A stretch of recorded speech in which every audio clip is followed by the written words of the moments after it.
센터장님, 원달러 환율이 내리는데 예. 보니까 속도, 폭 이게 굉장히 좀 센 것 같아요. 예, 그렇습니다. 고점 대비하면 지금 어느 정도 기간에 얼마나 내린 겁니까? 지난 9월 말에 원달러 환율이 1,440원 정도였었거든요. 근데 지금 원달러 환율이 1,230원 밑으로 떨어졌으니까 4개월 만에 210원 정도가 떨어진 거죠. 그러니까 엄청나게 빠른 속도로서 내려왔다. 이렇게 이제 볼 수가 있습니다. 이런 정도의 속도는 외환위기가 지나고 난 다음에 안정이 됐을 때, 그때 이제 한번 내려왔던 경우 있었고, 그 다음에 또 중간중간에 이렇게 한 번 정도씩 있고 했었는데, 아주 특이한 경우 중에 하나다라고 일단 볼 수가 있습니다. 그럼 이게 원달러 환율이 왜 이렇게 빨리 크게 내려오는 겁니까? 9월 달에 1,440원 가고, 그 다음에 그 달러 인덱스가 115를 가고 이랬을 때, 제가 그 생각을 했었거든요. 이게 만약에 그 방향이 바뀐다라고 하게 되면 이거 천천히 내려가지 않는다. 한 방에 그냥 쭉 내려가 버리는 형태가 된다라고 그 생각을 했었는데요. 그때 왜 그런 생각을 했었냐면 이런 구조 때문에 그랬었습니다. 이게 모두 다가 달러가 강세가 되고 그 다음에 이렇게 생각을 하게 되면 이게 그 환을 딜링을 하고 하는 사람들, 환 거래를 하고 하는 사람들이 이게 달러가 강세 쪽에다 맞춰가지고 자기의 포지션을 다 만들어 놓는 형태가 됩니다. 근데 이게 달러를 이게 환을 거래하고 이러는 사람들이 세계적으로 숫자가 굉장히 많다라고 하게 되면 이렇게도 하는 사람들도 있고 저렇게 하는 사람들도 있고 이렇게 많겠죠. 주식처럼요. 근데 그게 아니라 달러를 이게 환을 거래하고 이러는 사람들이 세계적으로 다 모아봐야 그렇게 숫자가 많은 거는 아닙니다. 그러니까 이렇게 숫자가 적게 되면요. 한쪽으로 쏠리는 현상이 굉장히 심해집니다. 그러니까 작년도 9월 달 이런 것처럼 킹 달러 이러면서 막 얘기를 하면 거의 대부분들이 자기 포지션 자체를 달러를 매수해 놓고 이제 가는 형태가 되죠. 그리고 이 달러를 매수한 게 액수가 크면 클수록 어떤 형태의 얘기를 계속하냐면 달러의 강세가 계속된다. 이게 왜 강세가 되고 이렇게 되느냐라고 하는 것들에 대한 목소리가 점점 더 커지는 형태가 됩니다. 자, 근데 문제는 뭐냐면 그렇게 해서 포지션을 모두 다 매수 포지션으로 딱 짜놨는데 생각하는 대로 잘 움직이지 않는 형태가 되죠. 그러면 제일 앞에 있는 사람이 조금씩 회의감을 갖기 시작합니다. 이거 뭔가 우리가 좀 잘못해 놓은 거 아니야? 이런 생각을 갖기 시작하고 그 다음에 이거 아닌 것 같은데 라고 해서 일부 이렇게 내다 팔고 그렇게 되면 뒤에까지 전염되는 속도가 굉장히 빠른 형태로서 나옵니다. 그렇기 때문에 이게 이 환율이나 아니면 또 금리나 이런 것처럼 이 매매하는 당사자가 적은 이런 상품 같은 경우에는요, 가격의 급등락이 굉장히 심하게 나타나는 형태가 되거든요. 거기에 이게 됐다라고 보입니다. 제가 이런 경우를 과거에도 한번 겪었었는데요. 1998년도에 그때 이제 달러가 어마어마한 강세였었어요. 그렇죠. 그래가지고 그때에 이제 그 98년도 막 이렇게 했을 때에 그러니까 N달러 환율이 145엔 정도까지 올라갔거든요. 근데 되게 이제 그때 얘기했던 게 뭐냐면 7월 달에 그랬는데 연말 정도 되면 180엔 정도가 될 거다라고 하는 것들이 거의 일반적인 이 생각들이었습니다. 그러니까 거의 대부분 환율을 딜링한다라고 하는 사람들은 모두 다 달러를 사놓고 기다리는 형태가 됐죠. 근데 우리나라 추석 연휴 때였는데 그때가 이제 한 9월 말 정도 됐는데 추석 연휴 딱 나흘 지나고 나서 보니까 140엔이었던 것이 110엔까지 떨어져 버렸더라고요. 30엔 정도가 한꺼번에 내려가 버린 형태가 됐습니다. 그게 왜 그러냐 하면 그렇게 해가지고 모두 다 달러를 매수를 해놓은 형태였는데 앞에서 이거 아닌 것 같은데 라고 생각하면서 던지기 시작하니까 딱 그게 모두 다가 달러를 파는 데까지 전염되는데 딱 나흘 정도밖에 안 되는 형태가 되거든요. 이번 같은 경우에도 강도가 약하지만 그런 형태가 된 거죠. 모두가 다 달러를 갖고 있다가 앞에서부터 야 우리가 생각했던 대로 방향이 안 움직이는 것 같은데 라고 하니까 막 내다 팔기 시작하고 그러다 보니까 속도가 어마어마하게 빠른 속도에서 진행이 되고 이러면서 이제 됐다라고 봐야 되는 겁니다. 이 사실은 지난해 하반기만 해도 1,500원 넘을 수도 있다. 이런 관측도 나오고 그렇죠. 하면서 사실은 좀 더 오르겠지 하고 못 파신 분들이 많아요. 그런 분들 같은 경우에는 참 이거 얼마나 떨어질까 이런 걱정이 많을 텐데 어느 수준까지 떨어질까요? 일단 외환위기가 97년도에 났고 그 다음에 우리가 4자릿수의 그 원달러 환율이 되지 않았습니까?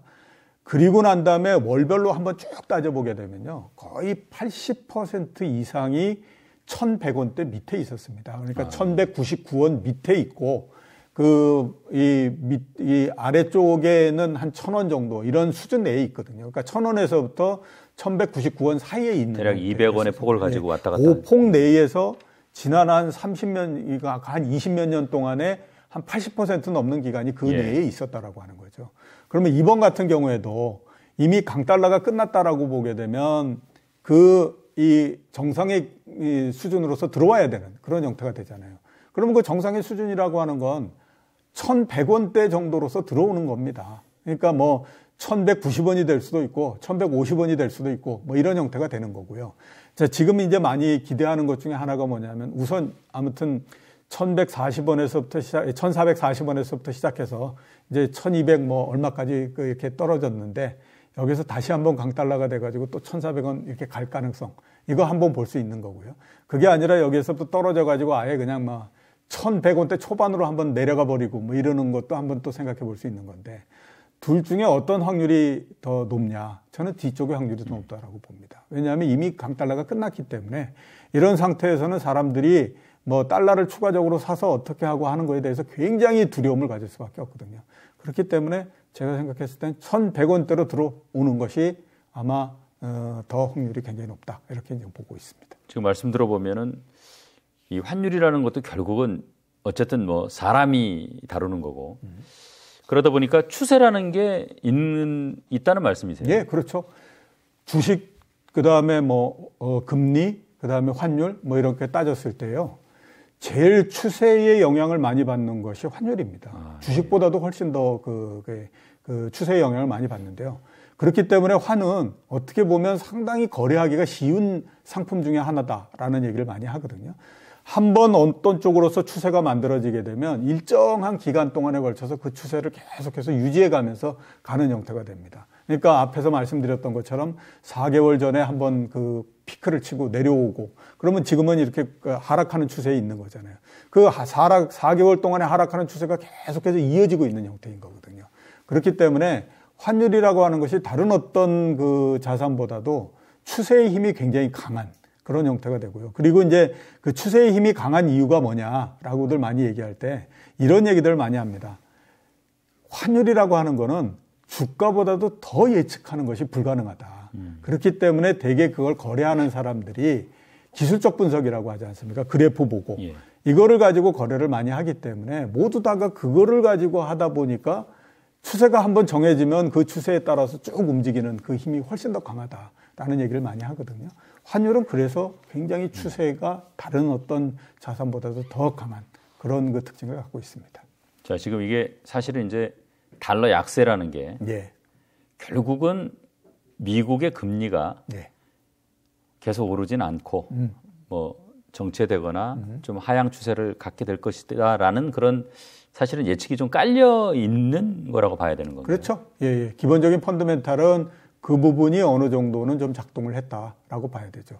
2022년도와 2023년도를 비교를 해보면 금리와 관련해서 가장 큰 차이점 중에 하나는 일단 미국의 금리는 올해 1분기 정도가 되면 기준금리의 인상이 끝이 나는 형태가 됩니다.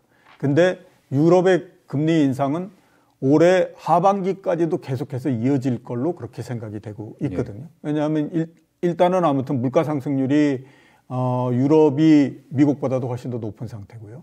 그 다음에 금리 인상 초기에 시작했던 것들도 훨씬 더 늦었고, 그 다음에 중간에 인상폭도 미국이 훨씬 더 컸기 때문에 유럽은 앞으로도 보면 금리 인상을 하고 할 수 있을 만한 이 요인들이 좀 더 있다라고 봐야 됩니다. 그러면 올해 2분기를 지나면서부터를 따져보면 미국은 금리 인상이 서버리는 형태가 되고 유럽은 계속해서 인상을 하는 형태가 되니까 이게 결국은 돈값이 비싼 대로 그렇죠. 돈이 움직여서 그런 거죠. 그렇게 되니까 유로가 보다 더 강세가 될 가능성이 높은 거고 그렇게 따져보니까 이게 펀더멘탈 상에서 달러가 약해질 가능성이 높구나 이렇게 생각이 될 수밖에 없는 거죠.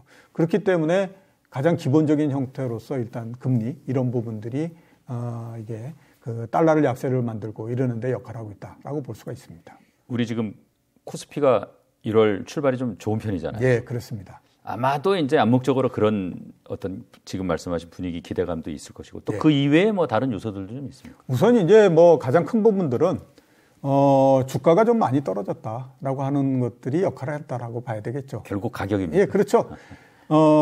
최고 높을 때가 2021년도 8월 달에 3,300포인트였고 제일 많이 떨어졌을 때가 2,150포인트였지 않습니까? 그러면 한 1,200포인트 정도 떨어진 거고 고점 대비해서 35% 넘게 하락을 하고 했던 거거든요. 그러니까 35% 정도 떨어졌다라고 하면 우리 경제에서 특별하게 위기 상황이나 이런 것들이 발생하지 않는다라고 따졌을 때는 그냥 경기 둔화나 이런 것들만으로서는 충분히 좀 왔다라고 볼 수가 있으니까 그 부분들이 이제 뭐 상당히 좀 그 역할을 했다라고 봐야 될 것 같고요. 그 다음에 또 2150이라고 하는 것이 우리나라 주식시장이 2011년서부터 2016년도까지 2000포인트를 경계해서 옆으로 쭉 이렇게 움직이는 형태였지 않습니까? 그 얘기는 뭐냐면 굉장히 오랜 시간 동안에 걸쳐서 2000을 걸했다라고 하는 건 한국 경제 펀더멘탈상 봤을 때 종합주가 지수가 2000 밑으로 그렇게 크게 떨어지거나 이러지는 않는다. 완전히 바닥을 다졌다고 그렇죠. 봐야 이제 그렇게 보는데 2150과 2000 사이에는 150포인트밖에 차이가 안 나지 않으니까 그러면 뭐 지금 정도에서는 크게 문제가 없겠지라는 생각이 든 거죠.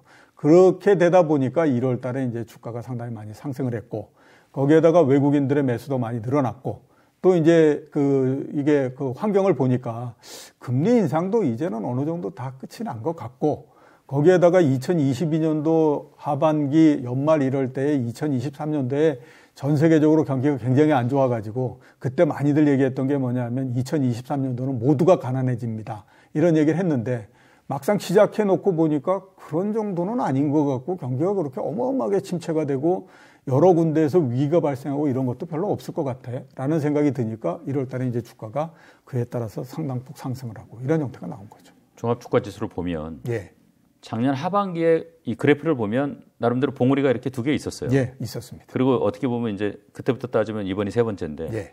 앞선 두 번째 봉우리하고 이번 봉우리는 좀 뭐 차별성이 있습니까? 어떻습니까? 굳이 차별성을 따진다라고 하면 몇 가지를 일단 따질 수 있겠죠. 우리나라에서 가장 영향력이 크다라고 하는 삼성전자의 주가가 이 전 같은 경우에는 6만 1,000원대를 넘지 못하고 주저앉아버리는 6만 2,000원대를 넘지 못하고 주저앉아버리는 형태였는데 이번 같은 경우는 그거를 넘어서 뭐 6만 원대 중반 정도까지 갔으니까 이게 최고 선두이면서 우리나라 주식시장에 어마어마한 영향을 주는 종목이 저런 정도로서 올라갔다라고 하는 거 이거는 뒤에 주자들이 따라붙고 이러는 데서 여력을 굉장히 넓혀줬다라고 하는 측면에서 그래도 좀 이제 의미를 둘 수 있다 이런 정도고요. 두 번째 보면 1월 달에 외국인들이 한 7조 넘게 순매수를 했는데 이렇게 상당한 강도로서 들어올 거라고는 아무도 생각을 하지 못했지 않습니까? 그리고 첫 번째 반등할 때, 두 번째 반등할 때도 이런 정도로서 들어오거나 그러지 않았었거든요. 그러니까 이거는 대체적으로 보면 외국인들도 우리나라뿐만 아니라 전 세계적으로 주식시장이 어느 정도 바닥을 만들었다라고 생각하면서 움직이는 거 아니냐라는 그 기대를 만드는 형태가 되니까 그런 측면에서 수급이나 이런 것들도 좀 긍정적이었다라고 볼 수가 있겠죠. 지금 뭐 삼성전자 잠깐 말씀하셨는데 예. 오늘 이제 보니까 2022년에 매출 자체는 사상 최대인데 4분기 영업이익이 뭐 1조 이하로 거의 99점 몇 %가 날아가 버렸는데 이거 무슨 뭐 어떻게 해석을 해야 될지 모르겠는데 삼성전자가 그러면 가격 면에서 좀 체력이 남아 있다고 보세요. 어떠세요? 1월 달에 삼성전자가 올라갔던 거를 크게 보게 되면 한 세 가지 이유 정도로서 우리가 꼽아볼 수 있지 않나라는 생각이 듭니다. 그러니까 그 이유가 뭐냐에 따라서 앞으로의 주가도 조금씩은 달라질 거기 때문에 그걸 한번 좀 말씀을 드려야 될 것 같은데 우선 제일 처음에 보면요.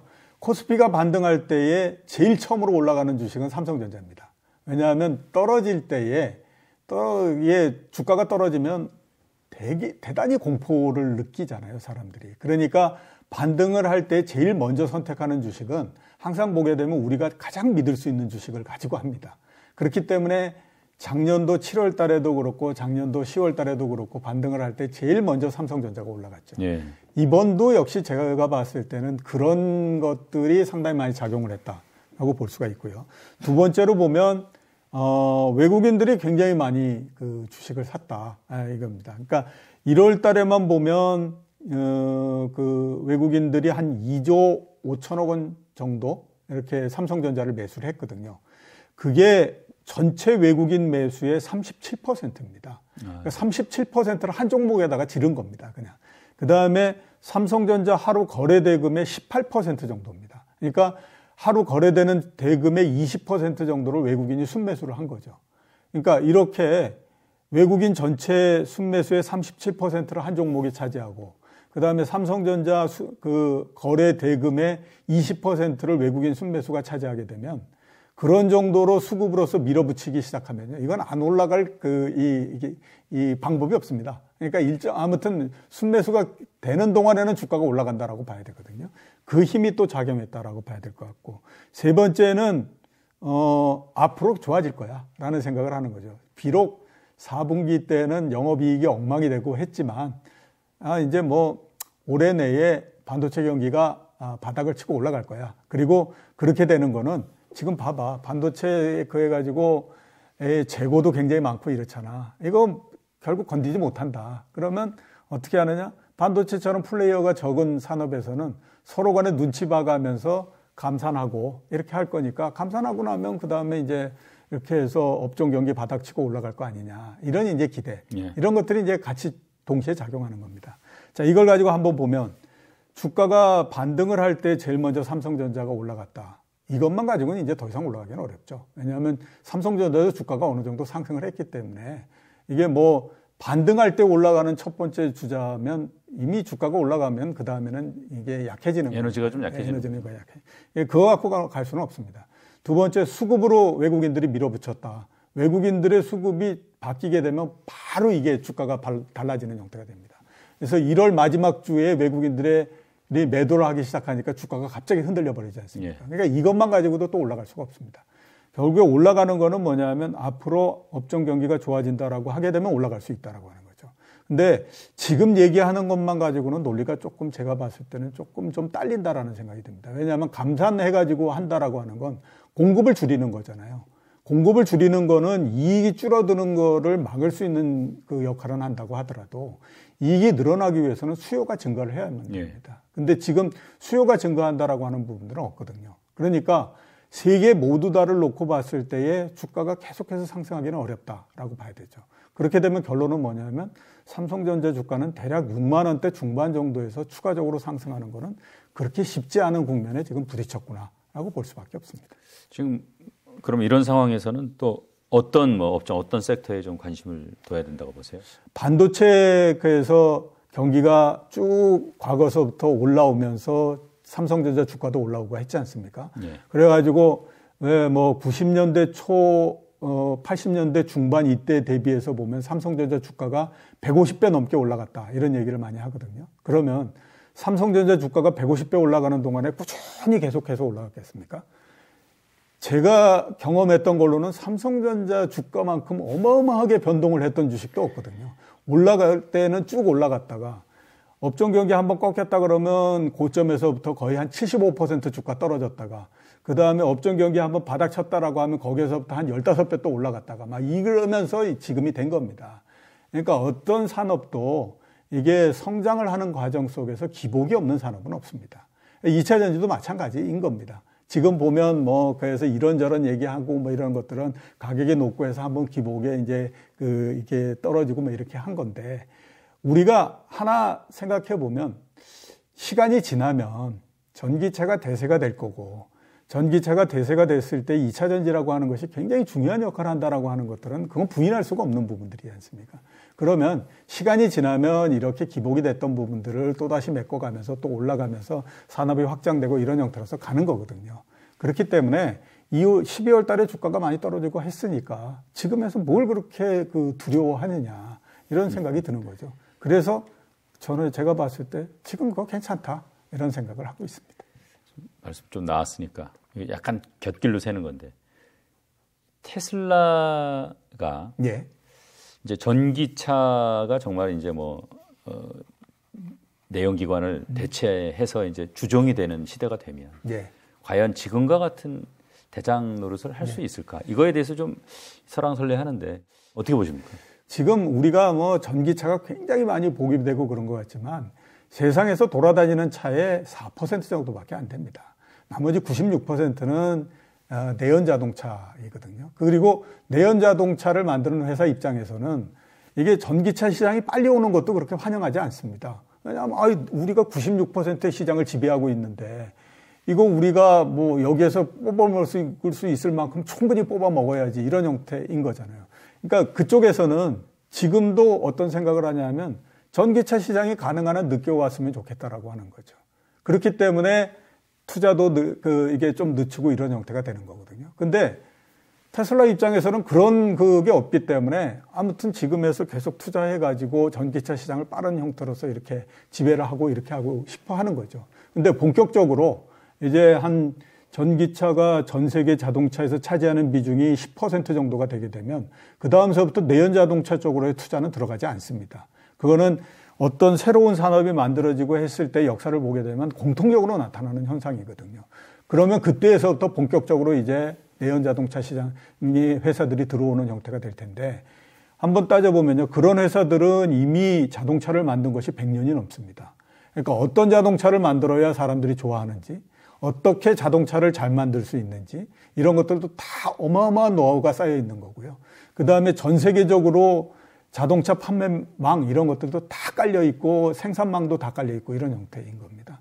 그렇기 때문에 테슬라가 그런 회사들을 넘기가 쉽지가 않습니다.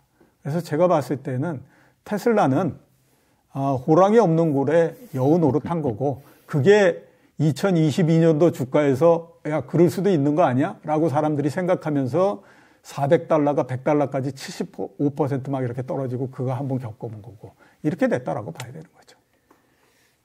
마무리할 때 됐습니다. 네. 센터장님 모시고 사실은 머니울라에서 채권 얘기를 주로 많이 했었어요. 네. 자, 마지막 질문. 채권 투자 네. 지금 어떻게 생각하시는지, 또 투자한다면 어떤 채권이 좋을지 한번 말씀 좀 해주십시오.